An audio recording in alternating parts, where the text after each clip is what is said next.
Modern life is a constant siege, a barrage of news, demands, digital noise. It feels relentless, but nearly 2,000 years ago, a Roman emperor wrote down a secret.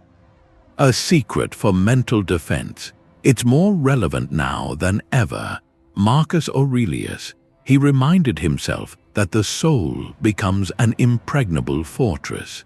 It happens when the soul withdraws into its own self-sufficiency. He called this the inner citadel. That's the Stoic concept, building a mind that cannot be conquered, not by external chaos. By the end of this, you'll have a blueprint.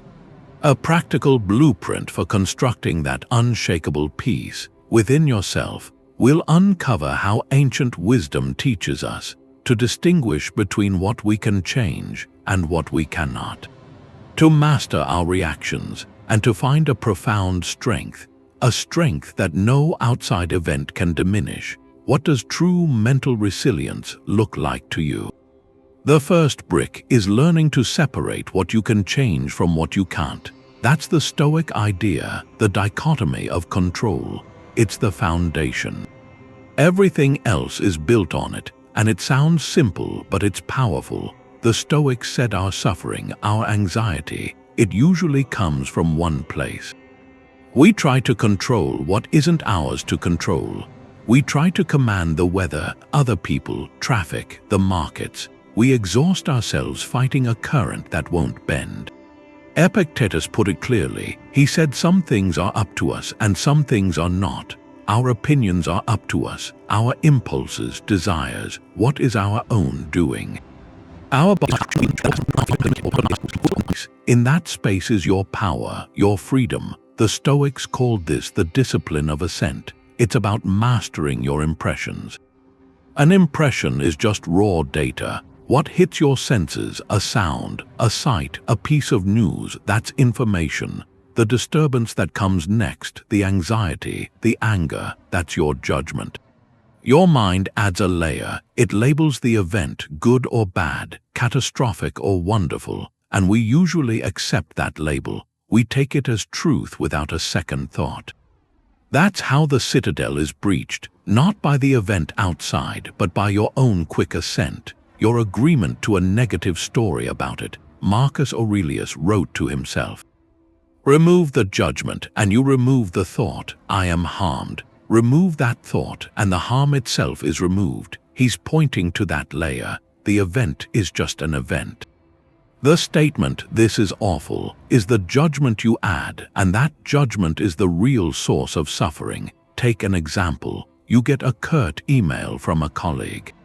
One line, the raw impression is simple, words on a screen, but your mind adds a story instantly. They're angry with me. I must have done something wrong.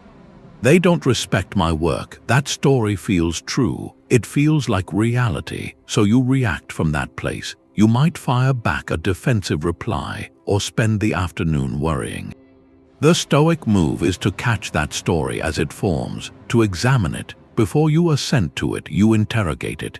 Is it absolutely true they are angry? Could there be another explanation? Maybe they're rushed or stressed or just being concise. By inserting that pause, you withdraw your automatic agreement. You see the impression for what it is.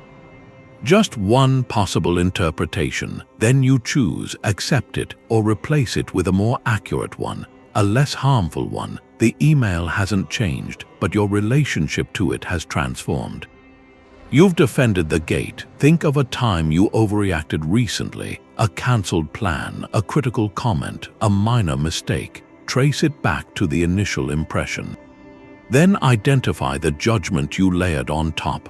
Was it a label of unfairness, of personal failure, of impending doom? That act of tracing is the training. You're the architect, learning where the weak points are in your own defenses. Each time you pause and question the story, you add another stone to the wall. You build a mind that observes the chaos outside, but decides for itself what that chaos means. Stoicism isn't about feeling nothing. It's about not being controlled by the emotions that tear you down. That's the real difference. The Stoics had a word for this, apatheia. It sounds like apathy, but it means something else entirely. It's not about being cold. It's about being free from those irrational, overwhelming feelings that take over your thinking. They flood your mind. You can think of it as a kind of moat. A buffer of calm that surrounds your thoughts. This moat doesn't stop life from happening to you. It stops the chaos of life from rushing straight in. It gives you a space, a chance to see clearly, to choose your response from a place of strength, not from a storm. Seneca talked about this. He said a wise person will feel pain. They'll feel loss or insult. They're not made of stone, but they won't be overcome by it. They won't add their own judgment to that first spark. If you do that, you create a wildfire. The pain is there, but it's contained, it's observed, it's managed. It doesn't command them. That's the moat working. It's calm water reflecting the sky, even when the wind is blowing. So building that moat, one Stoic tool for that is called the premeditation of difficulties. It's a simple practice. You don't just hope for the best and get shocked by the worst.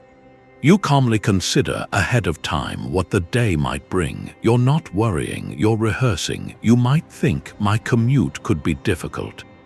That meeting might not go well. Someone might use a harsh tone. By visiting these possibilities in your mind while you're calm, you drain them. You take away their sudden, shocking power. Then, if they happen, you're not ambushed. You've already stood at the gate. You've seen them approach. Your emotional reaction is quieter. Your moat holds. The event meets preparedness, not panic. This builds equanimity, not by avoiding reality, but by familiarizing yourself with all of it. It turns potential surprises into scenarios you can manage. So take one trigger in your own life, maybe a certain criticism, a daily frustration. Now imagine approaching that trigger from a place of calm assessment. What if you saw it as information, not a personal attack? What if you met it with a measured breath, not instant heat? That shift in posture, from a reactive passion to a reasoned observation, that's you filling your moat. You're deciding the weather outside won't dictate the climate inside. Your inner citadel stays unconquered when your deepest wants and your deepest fears line up with your principles. That's the third discipline, the discipline of desire and aversion. What you truly reach for and what you truly pull away from. The Stoics said most of our turmoil comes from wanting things that aren't up to us and fearing things that aren't up to us. We want praise, wealth, perfect outcomes. We fear failure, loss, disapproval. And because these things lie outside our own actions, we hand our peace of mind over to the world. We make ourselves hostages to fortune. Every time you want something you can't control, you build a door in your wall that someone else can open. Every time you fear something you can't control, you give that thing a key to your inner gates. So true freedom is to want only what you can guarantee, and to fear only what you can truly avoid. Epictetus offered a clear path. He said happiness and freedom begin with understanding what's truly good and truly bad. For the Stoic, the only true good is virtue, your own excellent character. The only true bad is vice, your own poor character. Everything else, health, wealth, reputation, is indifferent. It's preferred or dispreferred, but it's not good or bad in itself. So correct desire is to want only to act with wisdom, courage, justice, and self-control. Correct aversion is to be averse only to acting foolishly, cowardly, unjustly, without restraint. Align your wants and fears here within your own power, and you become unassailable. No one can stop you from choosing to be courageous. No external event can force you to act unjustly. When your happiness depends solely on your own choices, it becomes invulnerable. Think about your work. You might have a desire to do a good job. That's an excellent desire because it depends entirely on your own effort, focus, integrity. It's within your control. Contrast that with a desire to get a promotion. That desire depends on a manager's decision, office politics, budget constraints. It's largely outside your control. If you hinge your happiness on the promotion, you set yourself up for disappointment, even if you did a good job.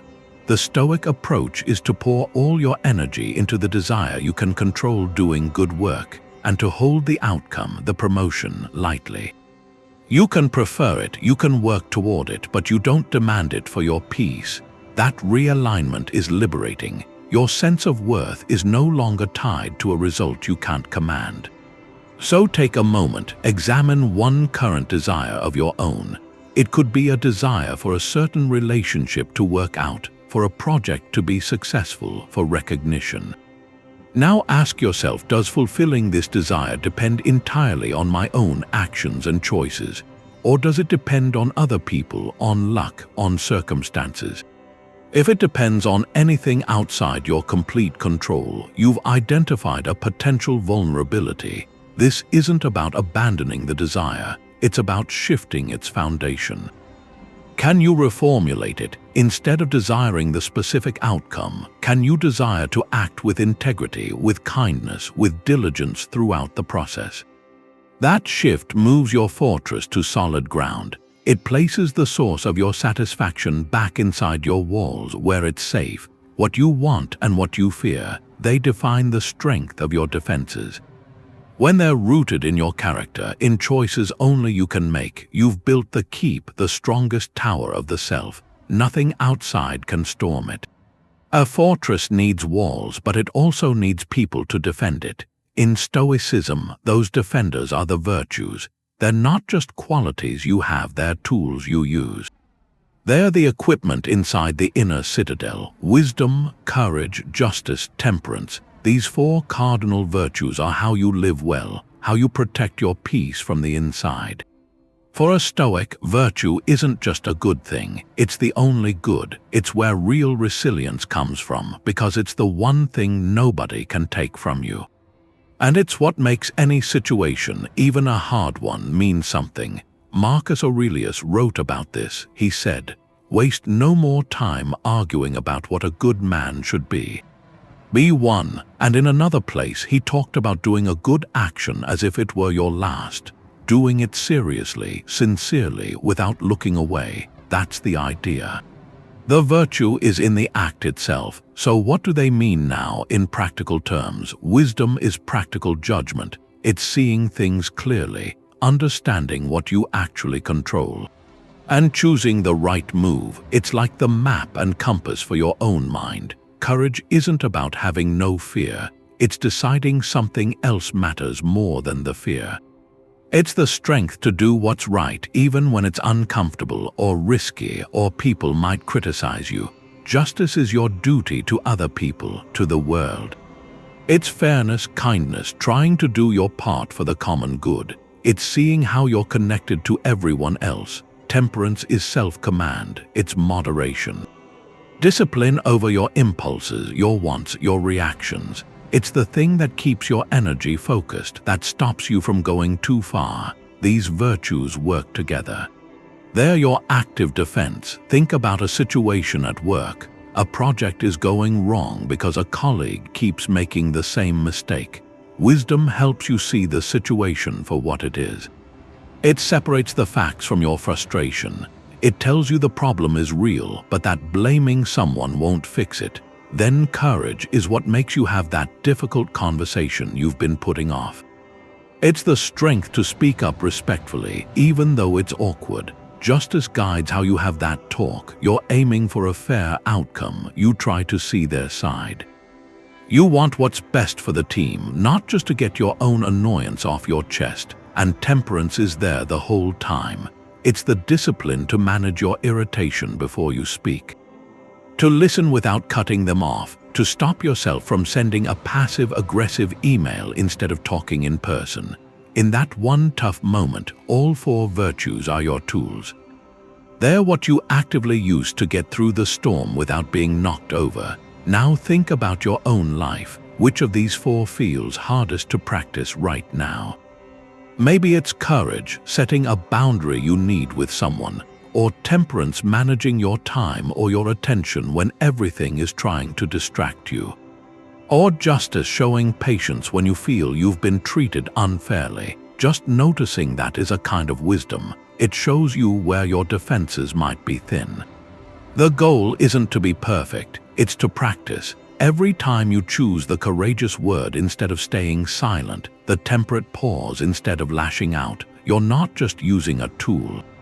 You're making it stronger. You're training the defenders of your mind until their response is automatic. That's how the inner citadel stops being just a shelter. It becomes a source of active strength, a place you operate from in the world. There's this mental exercise the Stoics used. They called it the view from above.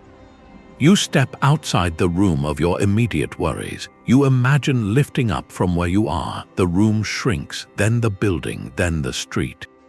Your whole city becomes a pattern of lights on a dark map. You keep going. The continent curves below, oceans vast and silent. The whole planet is a blue and white marble hanging in black space. From there, your life is one tiny story among billions. This is a watchtower. It's not about making your life feel small. It's about making your problems feel proportionate. The anxiety that felt like a mountain from the ground looks like a gentle hill from the sky. Marcus Aurelius practiced this. He wrote to himself, "Think of the universal substance of which you have a very small portion. Think of universal time, of which a short interval is assigned to you. Think of destiny and how small a part of it you are." He was reminding himself of scale.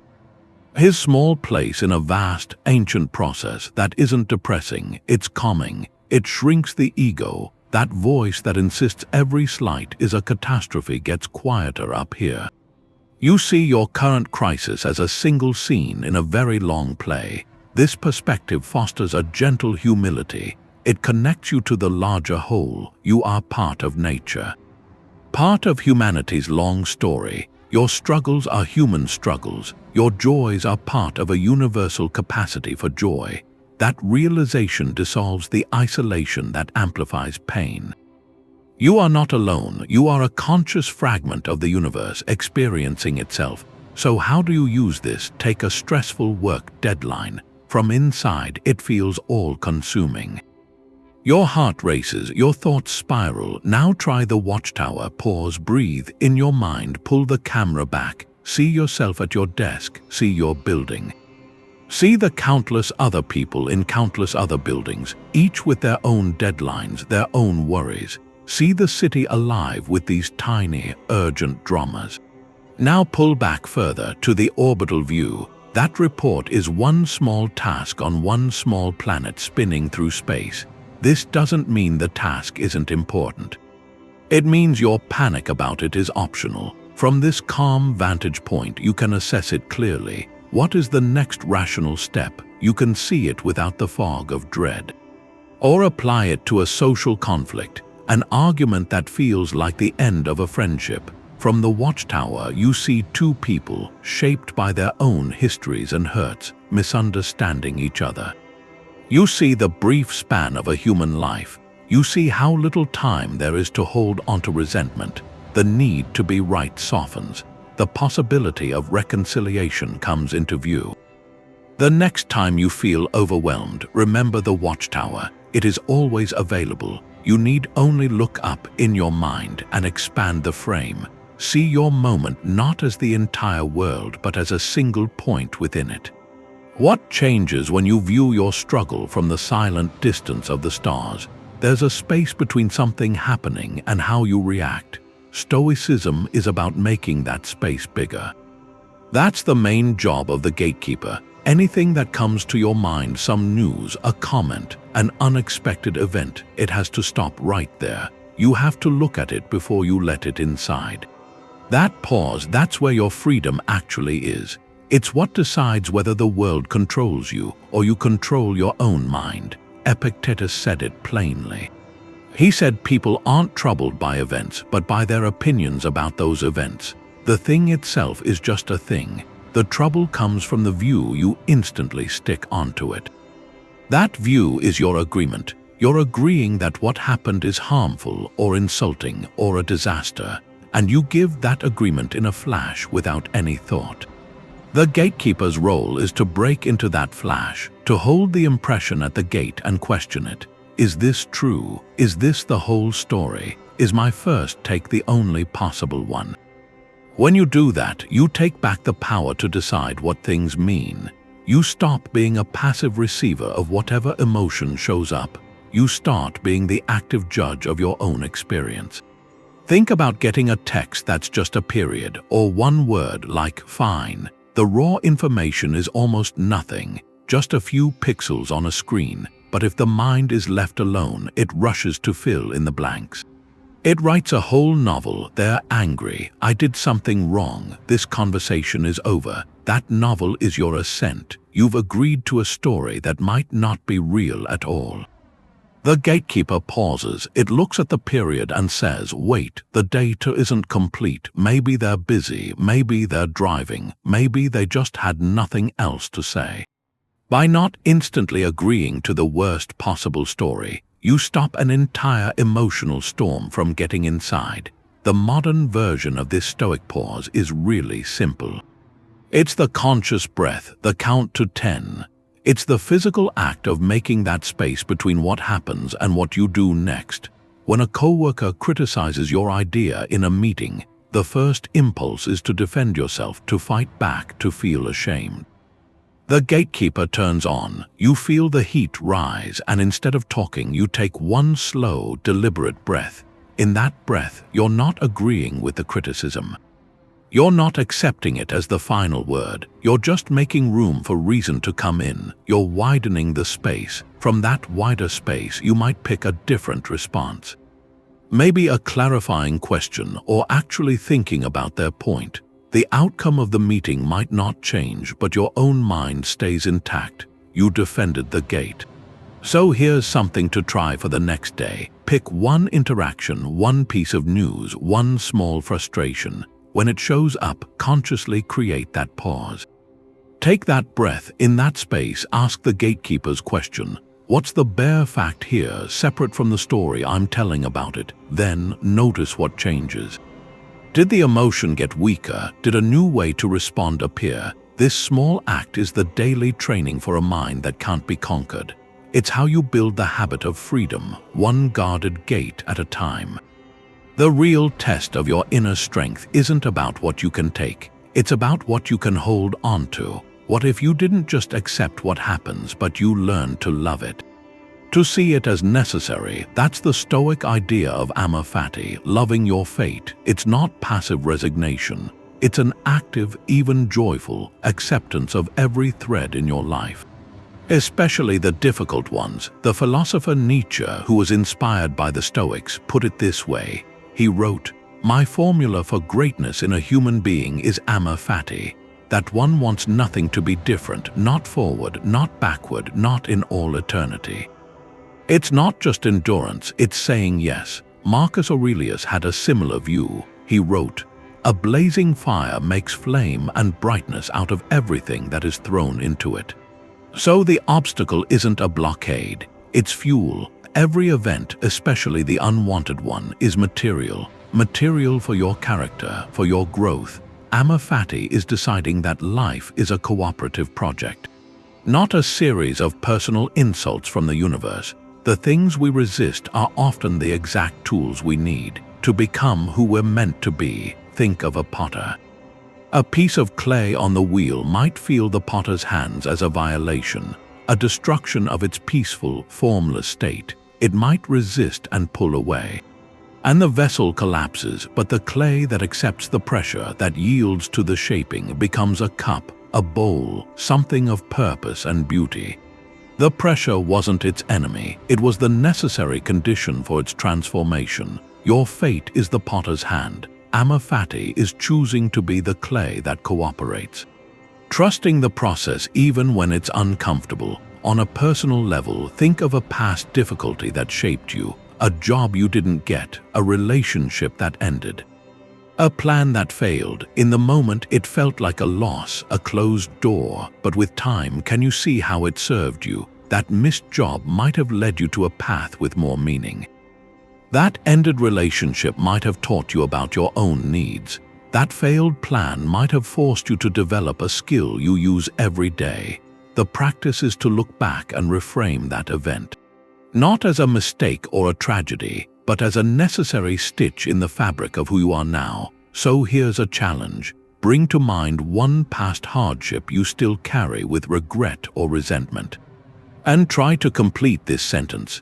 I am stronger, wiser, or more compassionate today because find the thread. Trace how that difficulty, however painful, contributed to a quality you value in yourself now. This isn't about denying the pain, it's about claiming the meaning. It's moving from seeing yourself as a victim of circumstance to the author of your own character. When you can look at the storms of your past and feel a flicker of gratitude for the strength they forged, you're not just living in your inner citadel. You're tending its garden, finding beauty even in the stones that once seemed only to bruise you. To make your mind unconquerable, sometimes you have to leave its comfort zone on purpose. That's the old practice of voluntary discomfort. It's not punishment, it's training. You step into a small hardship you control, so a large one you don't control can't break you. It's the forge where resilience gets tempered. The Stoics understood this. They saw comfort as a potential trap. A life too soft could make the spirit brittle. So they'd intentionally practice going without. Seneca wrote letters about this. He advised his friend Lucilius to set aside a few days each month to practice poverty. To wear the clothes of a poor man, to eat the plainest food. He said, after that you'll understand. A person's peace of mind doesn't come from what they own. It comes from what they can do without. He even mentioned taking cold baths, not for health but for discipline, to prove to yourself you can endure a minor chill without complaint. This practice serves two purposes. First, it inoculates you against fear. When you've willingly faced a small version of something you dread, discomfort, scarcity, a minor inconvenience, you drain its power. The unknown becomes known. The monster under the bed, when you finally look, is just a shadow. You realize you can handle it. Your confidence in your own capacity grows. Second, it cultivates a deep gratitude. By temporarily removing an ordinary comfort, you return to it with fresh eyes. That warm bed feels like a gift after a cold morning walk. A simple meal tastes rich after a period of fasting. You break the spell of taking everything for granted. Your ordinary life starts to feel abundant. So how do you apply this? The principle is to choose a small, safe hardship you control completely. It has to be voluntary and brief. The goal is the mental shift, not the suffering. You could start your shower with 30 seconds of cold water, not to shock yourself, but to practice standing calmly with the discomfort, to observe your mind's instinct to protest and to choose stillness instead. You could skip a meal, not for dieting, but to remember that hunger is a sensation you can observe without being ruled by it. You could walk to the store instead of driving for a short trip, feeling the weather and the effort, reconnecting with a simpler pace. The practice is in the conscious choice. In the moment of discomfort, you are not a victim of circumstance. You are the author of the experiment. You are proving to yourself that your peace isn't dependent on perfect conditions. So this week, choose one small voluntary discomfort, one tiny act of leaving the mental comfort zone. It could be turning off the heating in your car for a drive, or leaving your phone in another room for an evening. When you feel the urge to return to ease, pause, breathe, observe the feeling without giving in immediately. What do you discover about your own strength when you willingly meet a little resistance?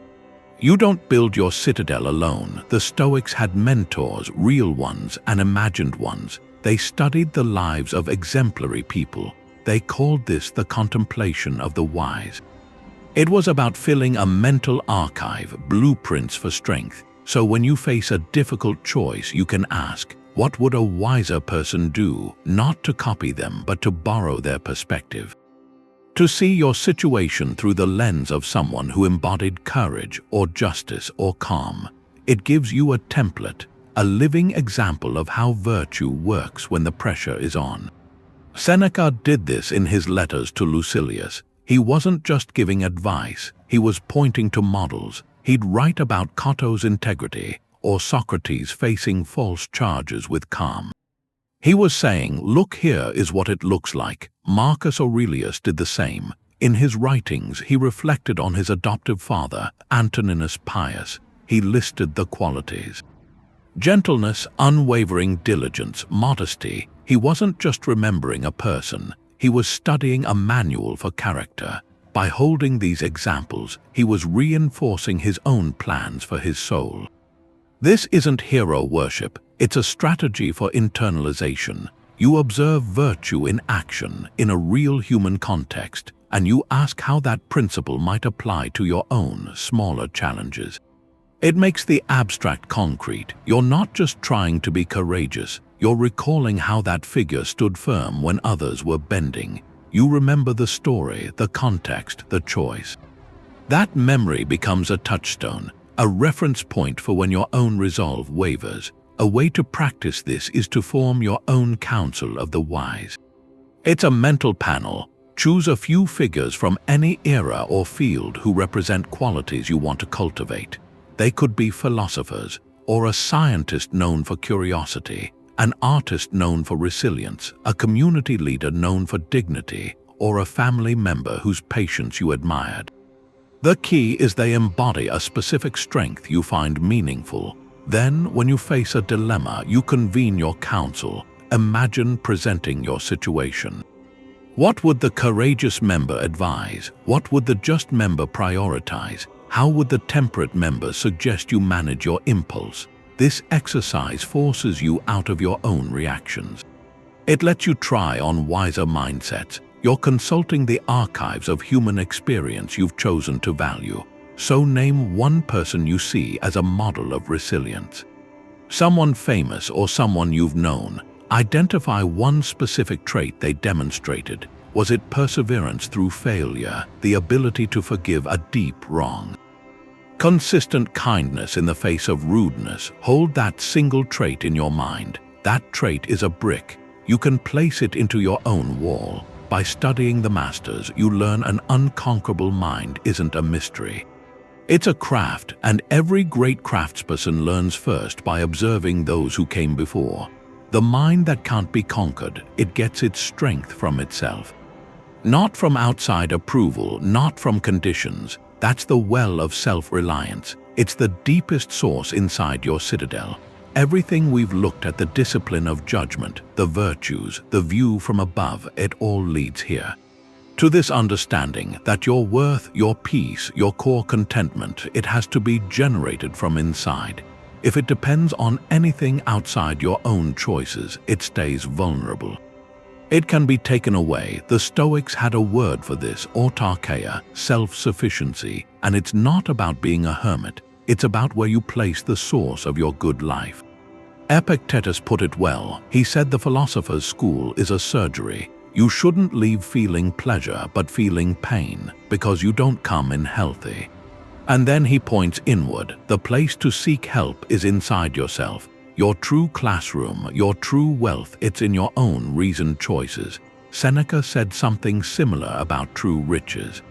He wrote that the wise person is self-content. They carry all their goods with them. No storm can wreck what they value most, because it isn't stored in a ship on the ocean. It's stored in their character. Now think about two paths to contentment. The first one is familiar. You have a hard week, you feel depleted, so you look for a lift from something external. Maybe you buy something online. The anticipation gives a little buzz. The package arrives. There's a flash of novelty, a brief satisfaction, but it fades. Usually quickly, and then the desire for the next thing starts. Your contentment was loaned to you by an object. It was conditional. It was temporary. Then the second path, same hard week, same feeling of depletion, but instead of looking outward, you turn inward to the well. You choose to engage in a difficult, virtuous task. Maybe you finally organize that closet you've been avoiding. That's discipline. Or you write a thoughtful note to a friend. That's kindness. Or you spend an hour mastering a small skill. That's diligence. The effort itself is challenging. There's no instant buzz, but when you finish, the satisfaction is different. It's quiet but solid. It comes not from what you acquired, but from what you expressed. You drew water from your own well. That feeling of earned integrity, it doesn't fade when the newness wears off. It accumulates. It becomes part of the foundation you stand on. That's the stability of contentment based on virtue. It's available in any circumstance because it depends only on your capacity to choose well. So take a quiet moment. Do a brief inventory. What are the main sources of your contentment right now? In your mind, list them. Your relationships, your work, your hobbies, your comforts. Now, beside each one, ask a gentle question. Is this source entirely within my control? Does my peace from it depend on another person's constant behavior, on a specific outcome, on keeping a certain status? You're not judging the things on your list. They're good. But you are identifying which parts of your happiness are truly yours and which parts are, understandably, entrusted to the world outside your walls. The unpredictable world. The goal isn't to abandon external sources of joy. It's to recognize them for what they are, preferred additions to a life whose core stability is already secure. When your well is deep, you can enjoy the rain without fearing the drought. You can appreciate praise without needing it. You can engage with the world fully. Not as a beggar seeking validation, but as a sovereign sharing from your own abundance. What might shift if you knew absolutely that your peace was a resource you could never lose? We worry so much about results, but Stoicism tells us to focus on our effort. That's the path of duty. They called it kathakonta appropriate actions. It means doing what's right in the moment and holding the outcome lightly. Because the outcome isn't up to you, your effort is. That distinction is a liberation. The good is in the attempt itself, in showing up with integrity, no matter what happens next. The Stoics had a metaphor for this, an archer. The archer's duty is to do everything they can to make the perfect shot. They pick the best arrow. They stand with proper form. They draw the bow with a steady hand. They aim with a clear eye. They release with focus. That entire process, that's the archer's domain. That's their duty fulfilled. But after the release, a gust of wind can deflect the arrow. The target might move, the arrow might hit the edge or miss entirely. The archer doesn't control the wind or the target.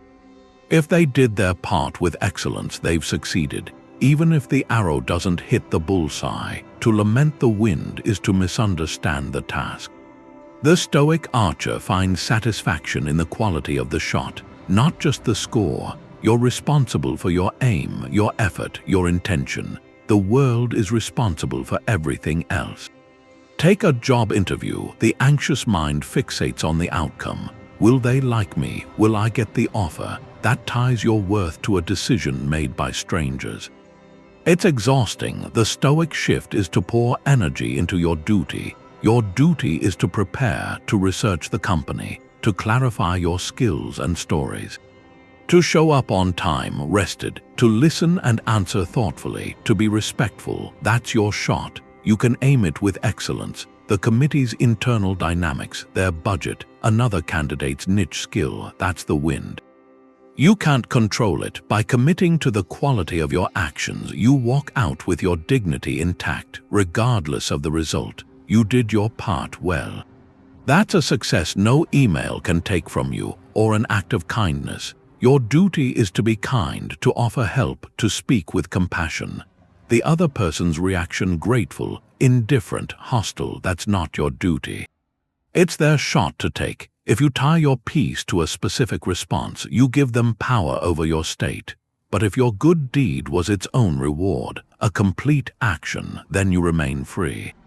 Your kindness was genuine, not a transaction. That's how you build a life without regret. Regret comes from knowing you could have done better, that you didn't aim true. It rarely comes from knowing you gave your best shot and the world had other plans. So identify one goal on your mind, a project, a fitness goal, a conversation. Separate it into two columns. In the first, list every action within your power, your preparation, your practice, your attitude, your words. In the second, list every factor outside your control. Other people's opinions, final results, timing, luck. Your work is to pour your being into that first column, to execute those items with care and virtue. And then to release the second column to the world. Like the archer releasing the arrow into the wind, you can feel the space that opens up when your success is redefined as the quality of your aim. And not the whims of the wind. Anxiety is about the future. Regret is about the past. Your inner citadel is here in the present. That's the Lantern of Mindfulness. It shows you where you are, and where you are is the only place you can ever live. The Stoics knew this. The past is just a memory, a story you're telling right now. The future is an expectation, a story you're creating right now. Both are thoughts happening in this moment. The only territory you can govern is the one you're standing in. The present is the only arena for your reason, your choice, your virtue. It's the only place you can build anything or defend anything. Marcus Aurelius kept coming back to this. He wrote, "Confine yourself to the present." He told himself not to get swept away by what might come, not to be haunted by what's been. He saw how we lose the now.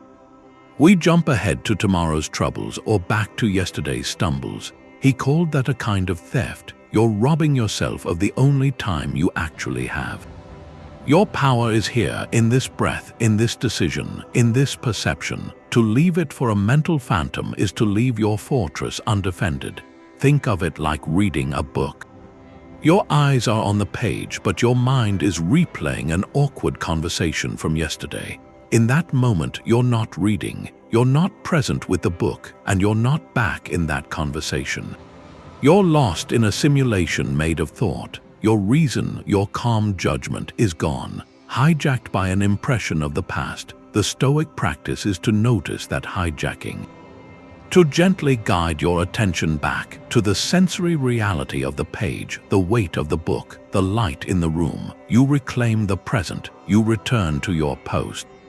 So how do you light this lantern? One simple practice is an anchoring question. Pause throughout your day and ask, what is within my power to do or think right at this second? Not in the next hour, not about what someone said earlier, right now. The answer is almost always small, concrete, immediate. You can choose to take the next breath calmly. You can choose to focus on the sentence you're writing. You can choose to listen fully to the person speaking to you.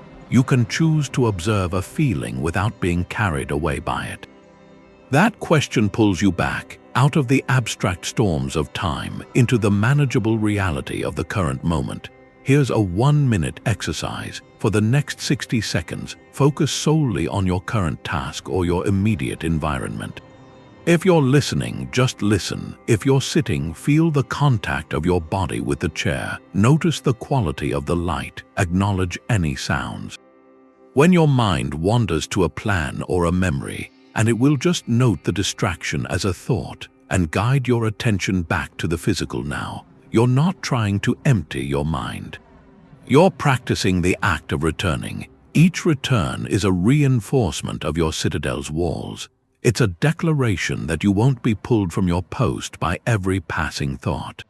This present moment awareness is where theory becomes action. It's where the dichotomy of control is applied, where the gatekeeper stands watch, where virtue is enacted. You can't be courageous tomorrow. You can't be just yesterday. You can only exercise those qualities in the now that's given to you. By learning to inhabit this moment, you stop renting space in imaginary times. You start fully owning the only place where your unconquerable mind can truly live. The fire that melts butter forges steel. Stoicism teaches you to be steel. An obstacle, a frustration, a setback, it's not a sign the universe is against you. It's the anvil, the tool you need to shape a stronger version of yourself. That's the deeper layer of loving your fate. It's not just accepting what happens, it's using what happens as raw material for your own growth. The Stoics saw life as a gymnasium for the soul. And the heavy weights, the difficult exercises, they're the ones that build real strength. Without them, your virtues stay theoretical. They're just ideas. Adversity puts them to work. Marcus Aurelius captured this. He wrote, "The impediment to action advances action. What stands in the way becomes the way." Read that again. What stands in the way becomes the way. The block isn't a stop sign. It's part of the path itself. It's the terrain you have to cross. A river blocking your route forces you to learn to build a raft or find a bridge. The river, the impediment, becomes the reason you develop a new skill. It becomes the way you grow, so a flat tire isn't just a delay. It's an opportunity to practice patience, resourcefulness. A difficult colleague isn't just an annoyance. They're a trainer for practicing empathy, for setting boundaries with calm. The failed project isn't just a loss, it's a lesson in humility, a chance to practice the courage to begin again. The obstacle is the curriculum. Think of a blacksmith. They don't look at iron and wish it were already a sword. They see the potential in the rough metal. Then they apply the hammer, the heat, the pressure. The iron resists at first, but with each strike it becomes more refined, stronger, capable of holding an edge. The hammering isn't destruction, it's the process of creation. Your challenges are the hammer, your character is the metal. The goal is to welcome the strike, not for the pain, but for the strength it gives. So take a problem you're facing right now, something that feels like a genuine obstacle, a financial pinch, a health concern, a creative block, a relational strain. Now shift your lens. Don't ask, "Why is this happening to me?" Ask, "What virtue does this situation invite me to practice?" A financial pinch might be an invitation to practice temperance. To distinguish between needs and wants, to find creativity in simplicity. A health concern could be the ground for practicing courage, facing uncertainty with dignity. And patience, accepting the pace of recovery. A creative block might call for perseverance, to show up and try again, and ingenuity, to find a new approach. A relational strain demands justice, to see the other person's humanity, and perhaps forgiveness. Name your current obstacle, then name the virtue it could help you forge. This simple reframe transforms you from a passive victim of circumstance into an active participant in your own development. You stop fighting the anvil. You start cooperating with it. You begin to see that the very thing you thought was in your way is in fact the way through. A strong citadel needs daily inspection. For the Stoics, that was the evening review. You look back on your day with a calm, objective eye, not to judge yourself harshly, but to learn, to see where your walls held and where a breach might have started. It's the mirror of self-examination, a tool for turning daily life into a lesson in building an unconquerable mind. The goal isn't a perfect score, it's honest awareness. Progress measured in small, conscious adjustments. Seneca described his own nightly ritual. He wrote that he would examine his entire day, going back over what he had done and said. He would hide nothing from himself, overlook nothing. He asked himself pointed questions. What bad habit have you cured today? What fault have you resisted? In what way are you better? This wasn't about guilt. It was about accountability to his own standards. He saw it as settling accounts with his soul, a daily audit to ensure his actions aligned with his philosophy. Without this regular check, he knew, faults could creep in and take root unnoticed. So how do you do this without it becoming self-criticism? The key is the stance of a compassionate observer. You are both the student and the gentle teacher. The process is simple. Find a quiet moment at the end of your day, perhaps as you're getting ready for rest. Look back over the hours, then ask yourself 3 clear questions. First, what did I do well today? Where did I apply a Stoic principle, even in a small way? Maybe you caught yourself before reacting angrily. That's the gatekeeper at work. Or you chose to focus on your effort, not the outcome. That's the archer's focus. Or you found a moment of gratitude in a difficulty. That's drawing from the well. Acknowledge these wins. They reinforce the right habits. Second, where did I let an impression conquer me? When did my judgment get the better of me? Be specific but gentle. Did I assent to the story that a delayed response meant disrespect? Did I waste energy worrying about a future event I can't control? Did I desire an outcome so strongly that my peace depended on it? Identify the moment and the specific Stoic idea that could have helped. This isn't about calling yourself a failure. It's about pinpointing the exact spot where your training can improve. You're locating a crack in the mortar so you know where to apply the repair. Third, how can I do better tomorrow? Based on what you learned, set one simple, positive intention. Not a vague resolution, but a concrete plan. If you lost patience today, your intention might be, tomorrow, I will take one deep breath before responding to the first frustration.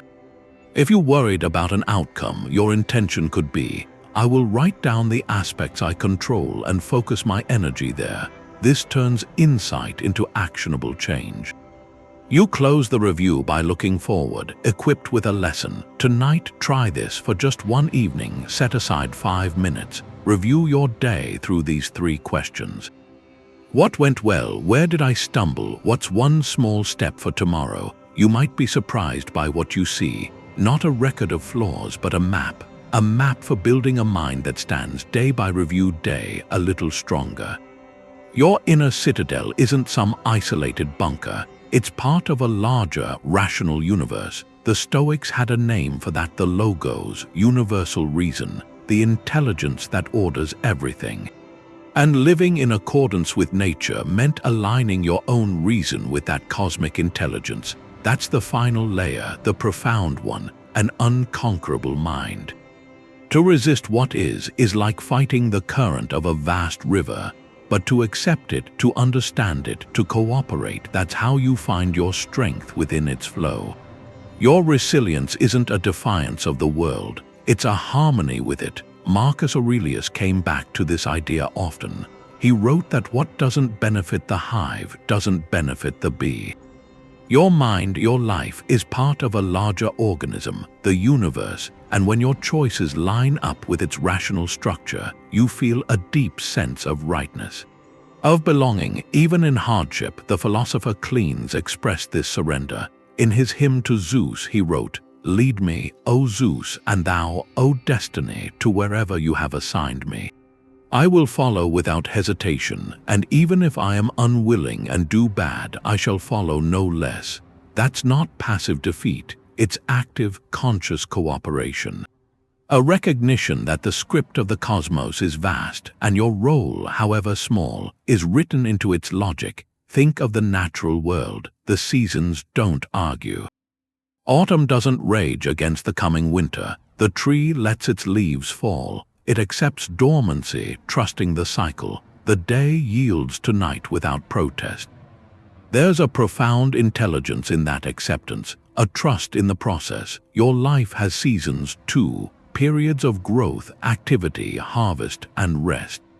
To fight your current season, to demand summer in the heart of winter, is to exhaust yourself against reality. The Stoic practice is to observe these cycles in nature and see the mirror in your own life. Are you in a season of hard work? Then embrace its demands with energy, like the summer sun giving its full light. Are you in a season of loss or contraction? Then allow for rest, inner cultivation, the way the earth rests under snow. That alignment dissolves the friction of resistance. On a practical level, it means reframing problems as natural features of the landscape. A sudden change of plans isn't a cosmic error. It's the universe presenting a different path. An ending isn't a violation of how things should be. It's the necessary close of a chapter, making space for the next. Your suffering often comes from clutching a version of reality that no longer exists, or demanding one that hasn't arrived yet. Harmony asks you to open your hand, to accept the reality of this moment as part of the grand pattern. So consider one aspect of your life where you feel a persistent resistance. a relationship dynamic you keep trying to force, a career path that feels like constant struggle, a personal habit you war against. Now gently shift the question. Instead of asking how to change it, ask, if this were a natural phenomenon, a weather pattern, a geological feature, how would I relate to it? Would I shout at the rain, or would I put on a coat? Would I curse the mountain, or would I learn the best path over it? That subtle shift moves you from an adversary to an observer, a participant within the system, not a rebel against it. When your personal reason aligns with universal reason, your inner citadel isn't just strong, it's serene. It stands not against the storm, but as part of the landscape the storm moves through. You find your unshakable point not in isolation, but in connection to the logic of growth, the necessity of change, and the quiet, intelligent order of all things. The awareness that life ends, that's the ultimate tool for clarifying priorities, for strengthening resolve. The Stoics called it Memento Mori. Remember, you must die. It sounds stark, maybe dark, but they didn't see it that way. They saw it as a focusing lens, a daily practice to cut through the noise, to see what's essential. To remember your time is the only currency you truly own, and you don't know the final balance. This remembrance isn't about fear, it's about love, a fierce, urgent love for the life you have right now. It strips away procrastination, it dissolves petty grievances, it asks the most important question: is this how I want to spend my precious, finite time?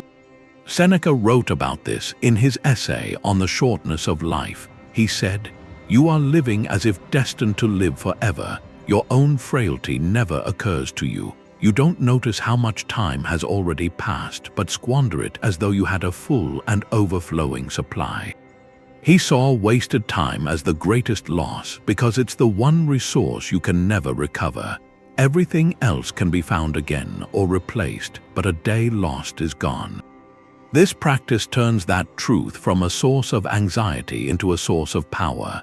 It urges immediate action on what matters most, cultivating virtue, deepening relationships, contributing something meaningful. It fosters a profound, active gratitude for the ordinary present.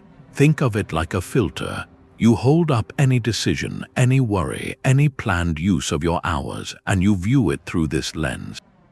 That argument you're replaying in your head, how important will it feel in a month, in a year, from the perspective of a life's end? The minor insult, the perceived slight, the desire for a nicer car. The filter clarifies what is dust and what is gold.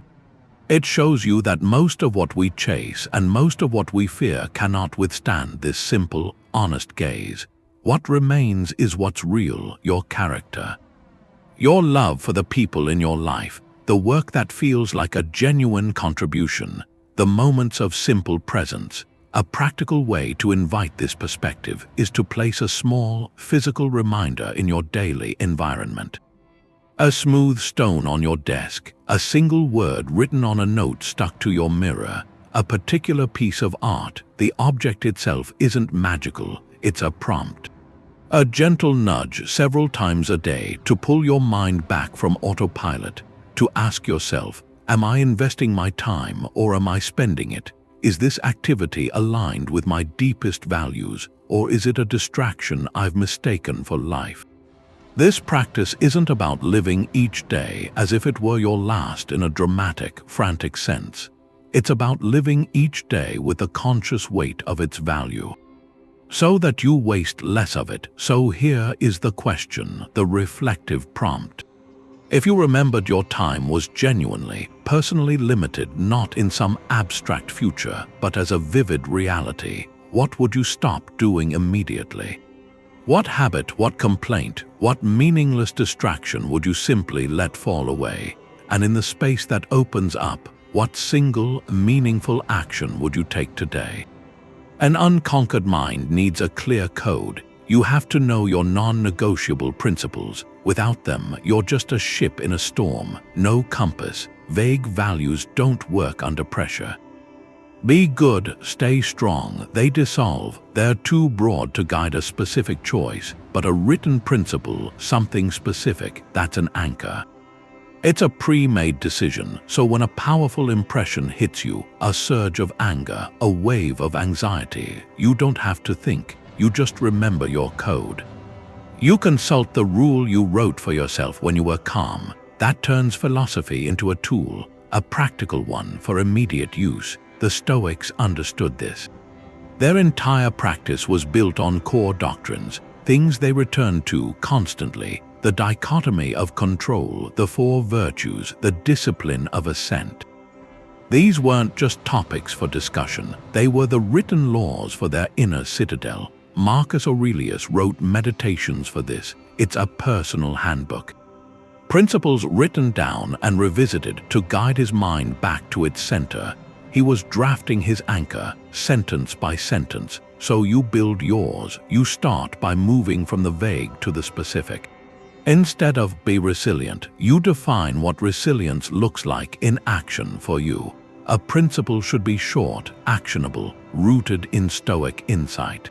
It should answer the question, what do I do when I'm tested? You draft examples. Your first principle might be, I will judge only what is within my control. That applies the dichotomy directly. When a problem arises, that sentence forces you to sort the elements. It pulls your focus back to your own judgments, your own actions, away from the external chaos you can't command. Another could be, I meet adversity with courage and curiosity. That combines virtue with a growth mindset. It doesn't say you won't feel fear. It instructs you on how to approach the difficulty with the strength to face it and the openness to ask what it can teach you. A third might be, I will pause and question my first impression. That's the gatekeeper's rule. It creates that critical space between the event and your reaction.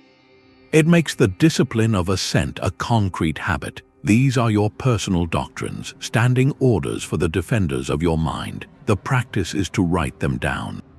Not in a note on your phone you'll forget. Somewhere you will see them, on a card by your desk, as the first note in a daily journal. The physical act of writing crystallizes the thought. It makes the principle more real, more authoritative. Then you test them. In a small moment of irritation today, recall your principle about pausing. When you face a setback this week, remember your rule about meeting it with courage and curiosity. Each time you use a principle to navigate a situation, you strengthen the neural pathway. You make the anchor heavier, more secure, so the task is this: write down one core principle, Stoic informed, something you commit to living by for the next month. Make it short, clear, actionable. It's your first law, your primary anchor. When the storms come, you won't be wondering what to do. You will already know. It's not only thoughts that break through your inner walls, it's also words, careless ones. Stoicism points to mindful speech. Every sentence you say is either a building block for your own fortress or a crack in it. That discipline of judgment, it has to extend to your mouth because words hold a strange power. They don't just describe your reality, they actively shape it. Gossip, complaint, harsh criticism, these aren't just noises, they're actions. They reinforce the very impressions you're trying to master. When you complain, you're not just describing a situation as bad. You're practicing the judgment that it is bad. You're training your own mind to see the world as a source of grievance, and you weaken your own peace from the inside. Epictetus offered a filter for this. He said we have 2 ears and 1 mouth so we can listen more and talk less. And he gave a simple test, 3 parts, for anything we consider saying. First, is it true? Not just what you feel, but what is demonstrably, factually so. That stops rumor. It stops unchecked assumption. Second, is it necessary? Does saying this serve a real purpose? Does it improve the situation, clarify something important? Or is it just noise, just the ego wanting to be heard? Third, is it kind? Does it come from goodwill or from malice, superiority, carelessness? If your words fail any one of these 3 tests, Epictetus said they should remain unspoken. That filter changes speech. It turns it from a reflex into a conscious act, a virtuous one. It becomes an exercise in self-control, wisdom, and justice because your words impact the inner citadels of others too. Think about a common moment. You're in a group, someone starts criticizing a person who isn't there. The gossip is juicy, it feels like bonding. The old habit is to join in, to add your piece. But the Stoic pause activates. You run the words through the filter. Are they true? You only have one side. Are they necessary? Does this conversation improve anything? Are they kind? They're talking behind someone's back. You see the breach, choosing silence or gently steering the conversation elsewhere that isn't just being polite. It's an act of fortifying your own character. You refuse to let pettiness or malice use your voice as its instrument. A practical way to build this muscle is a speech fast. For a set period, a morning, a full day, make a conscious vow to avoid two things: complaining and criticizing. This isn't about never speaking. It's about eliminating the speech that serves no purpose other than to vent negativity. You'll quickly see how often the impulse arises. The weather is inconvenient and you want to comment. A colleague is slow and you want to criticize them to a friend. The fast makes you aware of the automatic negativity. Each time you stop the complaint before it leaves your lips, you're not just being quiet, you're actively choosing a different judgment. You're deciding the event is not worth your emotional investment. You're guarding the gate of your own mouth. So a reflective prompt for today. As you go through your interactions, monitor your speech. Carry a mental note or even a physical one. Each time you're about to speak or just after you have, ask Epictetus's 3 questions. Was it true, necessary, and kind? Don't judge yourself harshly for the misses, just observe them. What patterns do you notice? Is your speech often a release valve for frustration, a bid for connection through shared negativity? Or is it more often a tool for clarity, for encouragement, for truth? This single day of observation can reveal more about the state of your inner fortress than a month of silent meditation. Your words are the echo of your mind. What do you want them to say about the strength within? All these practices point toward one state, a deep, lasting calm. The mind's resting place, not a temporary escape. This is the Garden of Tranquility, the inner climate of your citadel. The Stoics had a word for it: ataraxia.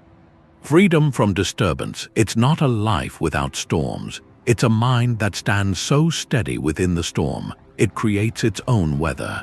This tranquility isn't the goal you reach after everything is perfect. It's the ground you stand on while you engage with everything that isn't. Seneca described this peace. He wrote of a wise soul, a soul at peace with itself, well disposed toward all. It regards its own affairs with confidence and the affairs of fortune without fear. He pictured a soul free from turmoil, a placid sea no wind can stir. This is the natural climate of a mind built brick by brick through the disciplines we've walked through.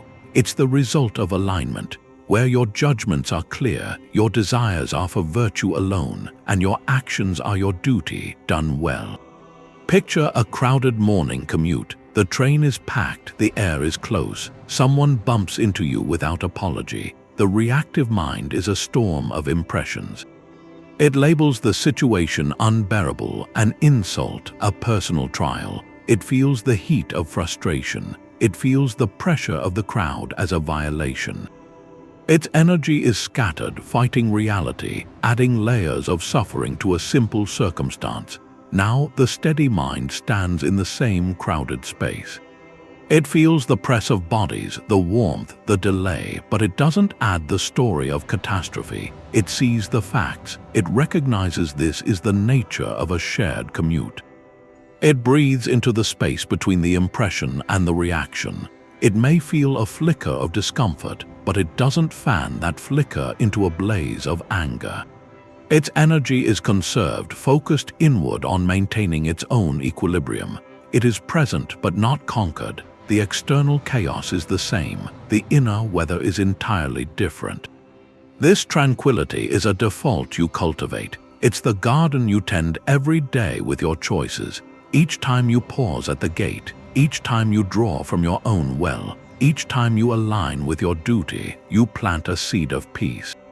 Over time, these seeds grow. They become the landscape of your inner life. The noisy, reactive thoughts become visitors that pass through, not residents that rule. So take a quiet moment. Describe, in one word, your mind's most common default state. Is it hurried, anxious, scattered, content, curious? Just observe the word that comes without judgment.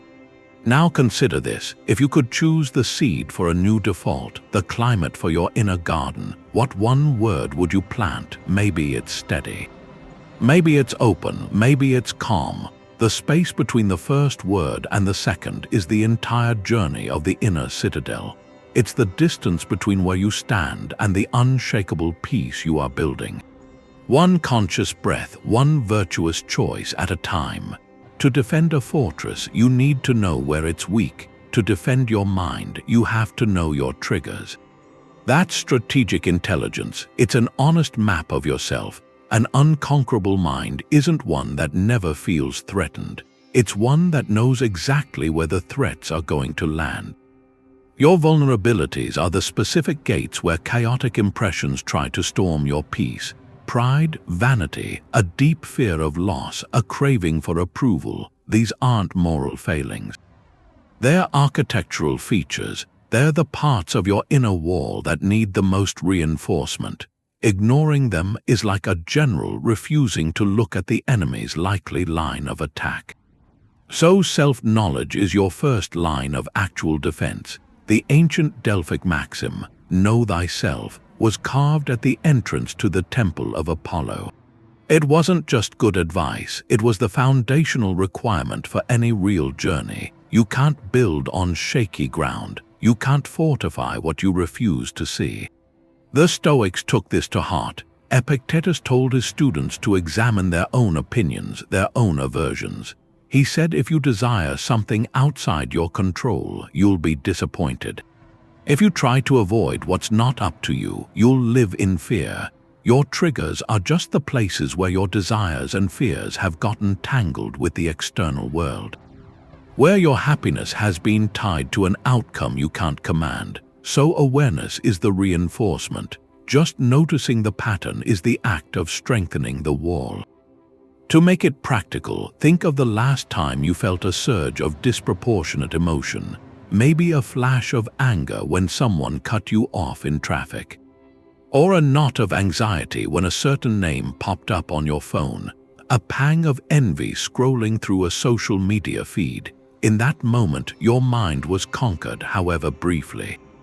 The impression didn't just knock, it blew the gate open. The practice is to become a scout for your own reactions. For 1 week, keep a brief, simple journal. Not a diary of events, but a log of breaches. At the end of each day, ask one question. When did I lose my inner calm today? Then, without judgment, note the situation.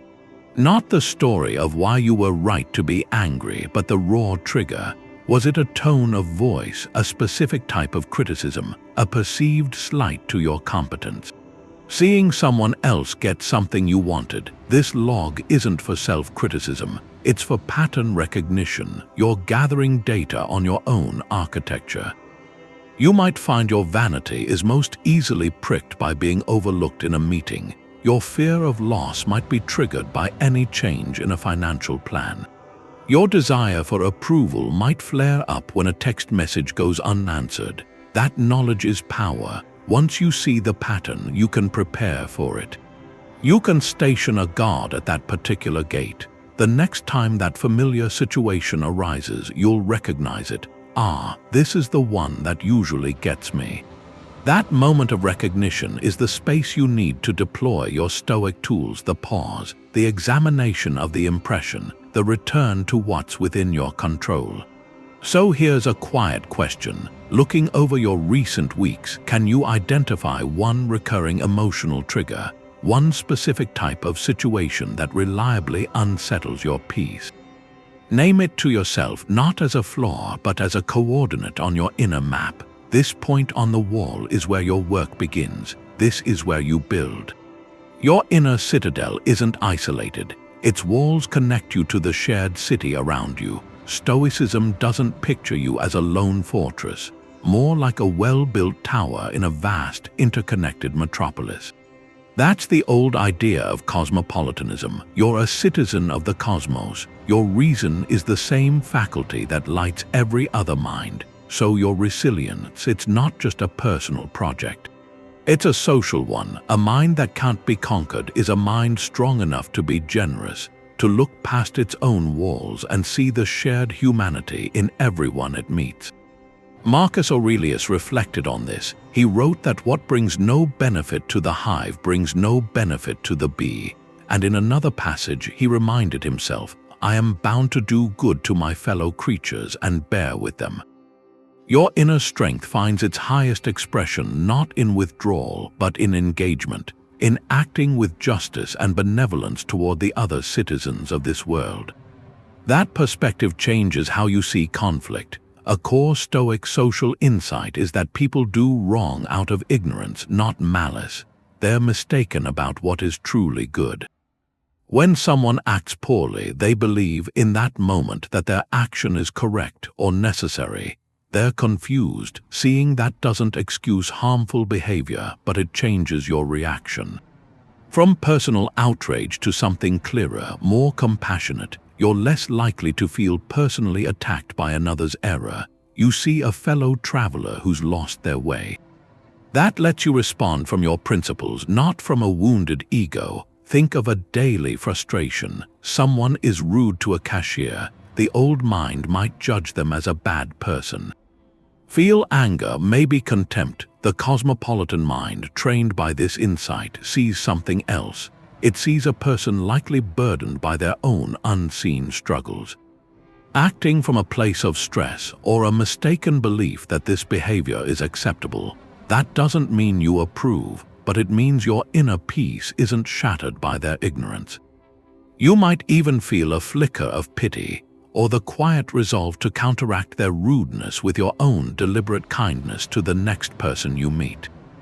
Your fortress stays secure, and you use its strength to improve the shared city, brick by brick. So here's a practice, a small stone to add to this broader wall. Sometime in the next 24 hours, perform one small, completely anonymous act of kindness. Pay for the coffee of the person behind you in line and leave before they can thank you. Leave a positive note on a public bulletin board. Pick up litter in a park without anyone watching. The key is the anonymity that focuses you entirely on the action itself, on the virtue of justice and benevolence in motion. It severs the act from any external reward, like praise or gratitude. You're doing good for the hive simply because it is good for the hive. And you are part of it. You're exercising your citizenship in the world. How does it feel to strengthen the shared walls without anyone ever knowing it was you? The mind stays unconquered when it moves with change, not against it. There's an old observation about the world. Everything flows, nothing stays. They called it panta rei. All things are in flux. Your body isn't made of the same cells it was 7 years ago. The river you step into today isn't the river from yesterday. Even mountains wear down over time. To have a mind that can't be conquered, you need to accept that rhythm. So much anxiety comes from a quiet wish for things to stay the same. We want our health to hold, our relationships to stay comfortable, our success to last. We hold onto things as if they're fixed in a world that's always shifting, and when they change, as they must, we feel betrayed. It feels like time itself has conquered us. But the Stoic view is different. Change isn't an interruption, it's the mechanism of life. Resilience isn't about stopping the river, it's about navigating the current. Marcus Aurelius thought about this often. He wrote that loss is just change, and change is what nature delights in. And in another place, he told himself to think of universal nature, of which you're a tiny part, and universal time, of which you get a brief slice. He saw his own life as a small eddy in an endless flow. To resist change is to resist nature. To welcome it is to align with the cosmos. That's adaptive strength. Picture two trees in a storm. One is young and supple. Its branches bend with the wind. It gives. It might lose leaves, but its roots hold, and after the storm, it's still standing. The other tree is old and rigid. It's grown brittle, refusing to yield. The wind hits, and with a crack, a major limb breaks. The rigid tree is broken by the same force the flexible tree survived. Your mind can develop that suppleness. Your attachment to how things should be, that's the rigidity. Your acceptance of how things are, that's the flexibility that lets you endure, even grow through the storm. Practically, this means seeing every ending as a necessary beginning. A career change isn't a loss of identity. It's the river carving a new channel. An empty nest isn't a void. It's space for a new season. Even your body aging with its challenges is the natural progression of your story. It's the tree adding another ring. Solid, real. To fight it is to exhaust yourself in a battle you can't win. To accept it is to find a deep peace inside the process itself. So here's a quiet question.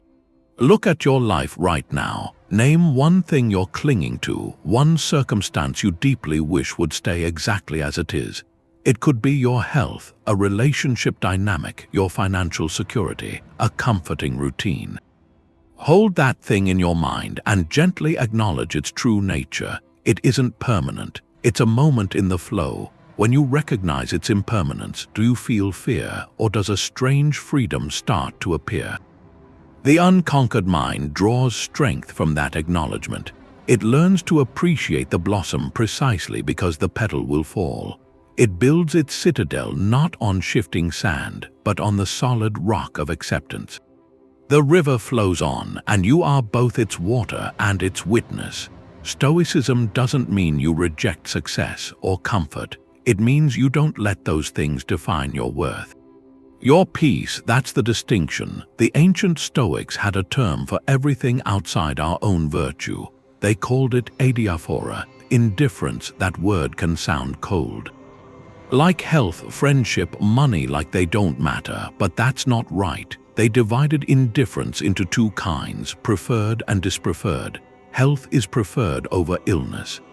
Wealth over poverty, a good reputation over a bad one. It's natural to prefer these things, rational. The Stoic isn't a monk seeking poverty. They're engaged in the world.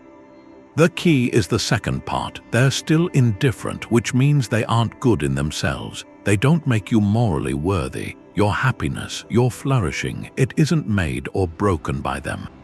They're tools, material, the context where you practice virtue, but not the virtue itself. A hammer is a preferred indifferent. Better to have one if you need to drive a nail. But having a hammer doesn't make you a good carpenter. Your skill does, your care, your attention to the craft. The hammer is just the instrument. Your virtue is the craft. That's the liberation. It lets you pursue external goals with energy, with intelligence, but without that desperate attachment that turns pursuit into anxiety. You can want the promotion, work hard for it, do excellent work, but your core sense of being okay, your worth, it doesn't ride on the yes or no from the committee. Your worth was secured by the diligence you showed, the integrity, the teamwork in the process. That was the good. The outcome is just a preferred indifferent.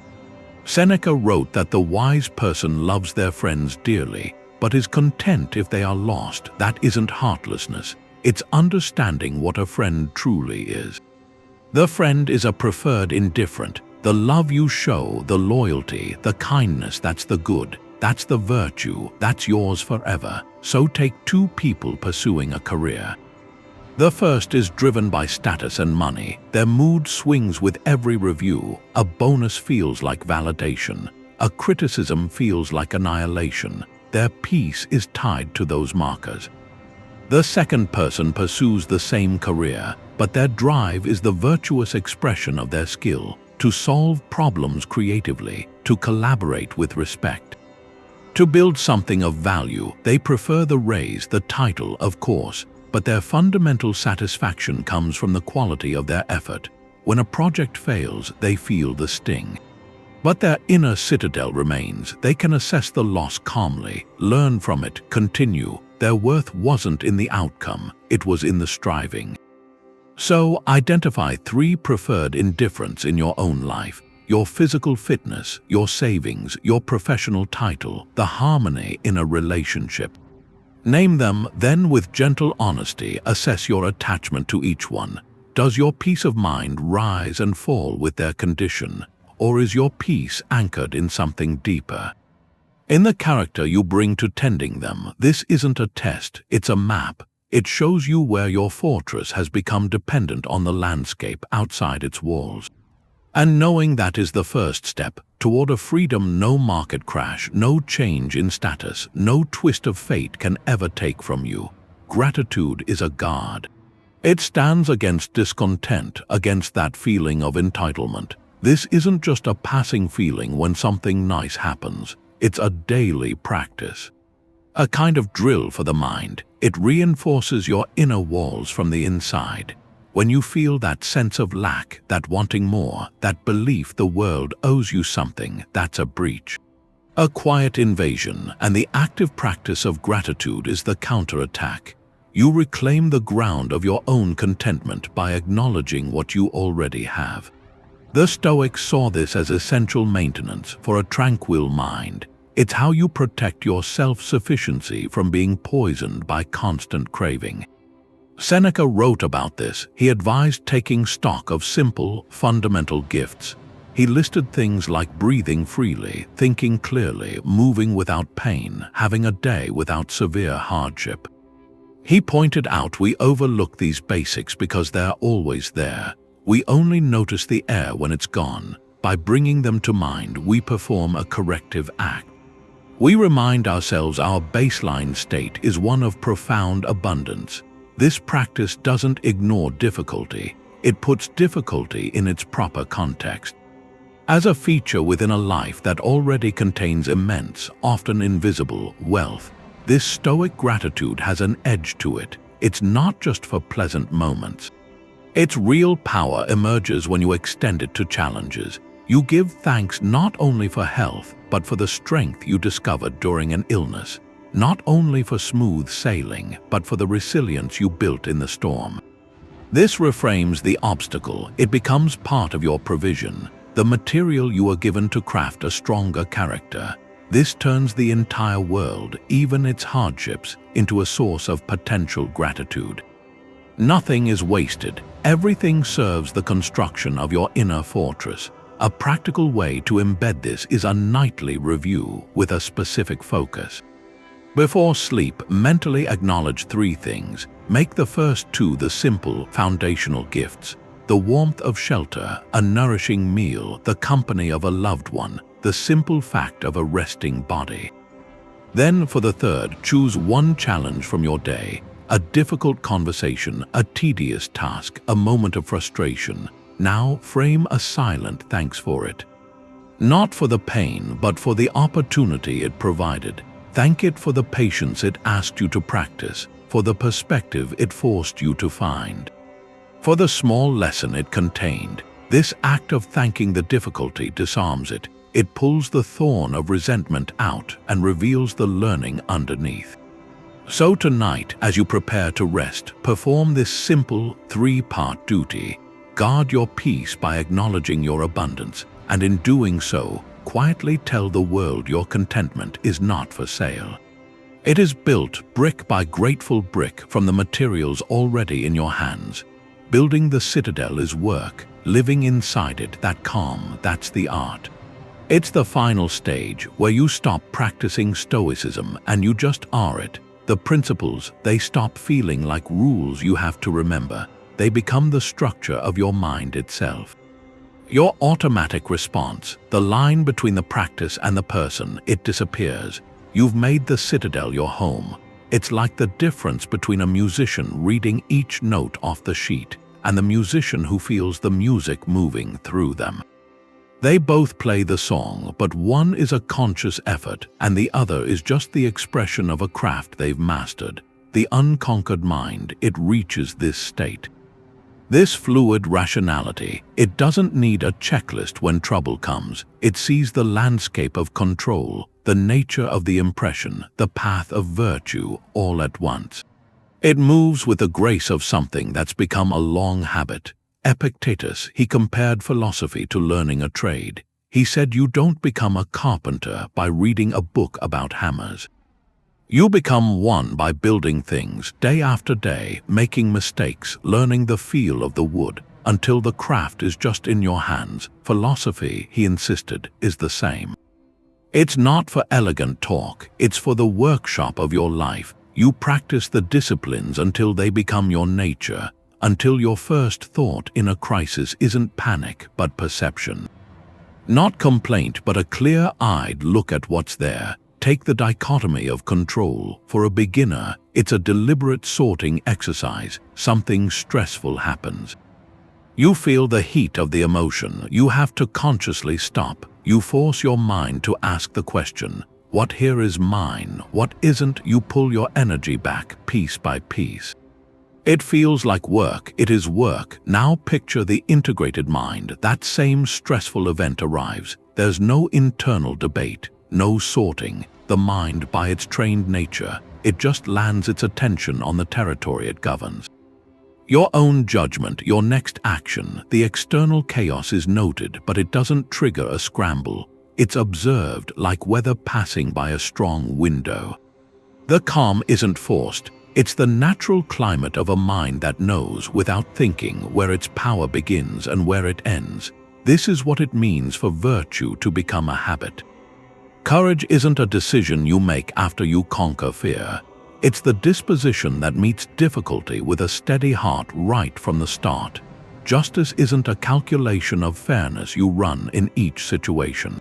It's the default setting for how you see other people, with respect, with goodwill. Temperance isn't a battle against every impulse. It's the quiet discipline that just doesn't entertain the destructive ones.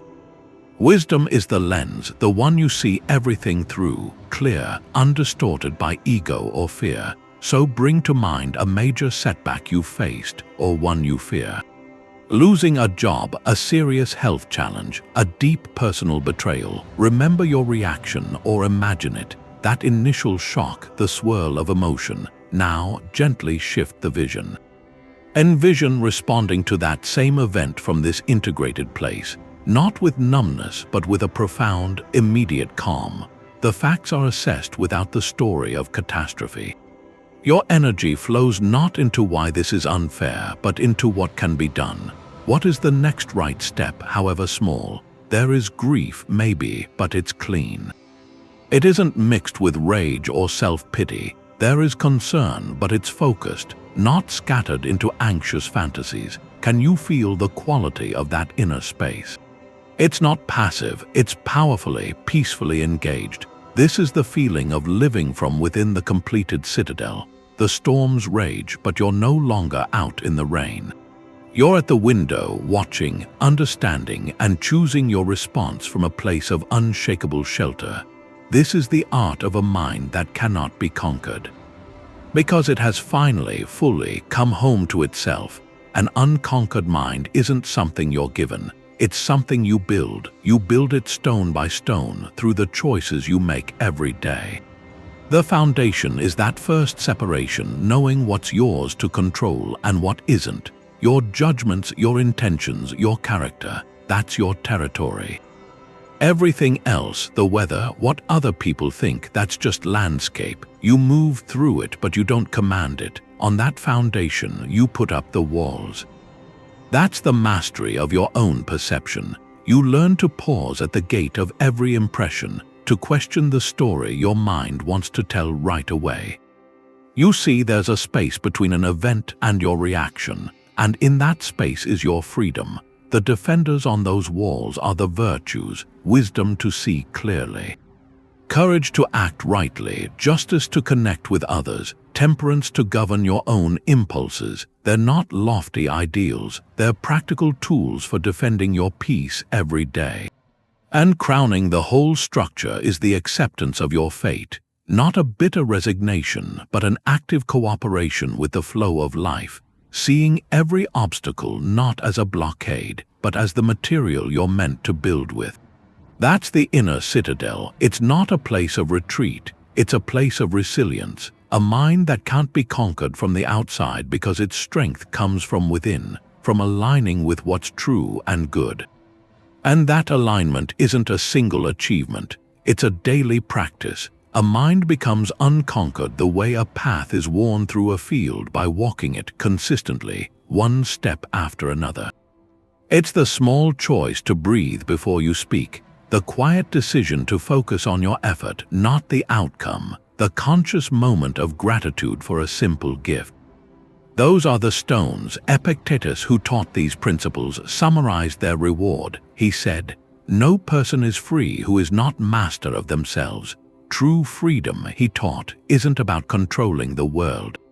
It's about commanding your own mind. It's the freedom of knowing your peace was never out there to be found or lost. It was always here, inside the walls you choose to build and maintain. So as we finish, here's a question. Of all the practices, the pause at the gate, the nightly review, the view from above, the voluntary discomfort, anchoring in the present, which single one will you commit to first? Which brick feels most essential for you to lay down today? Choose one, begin there. Your citadel is waiting.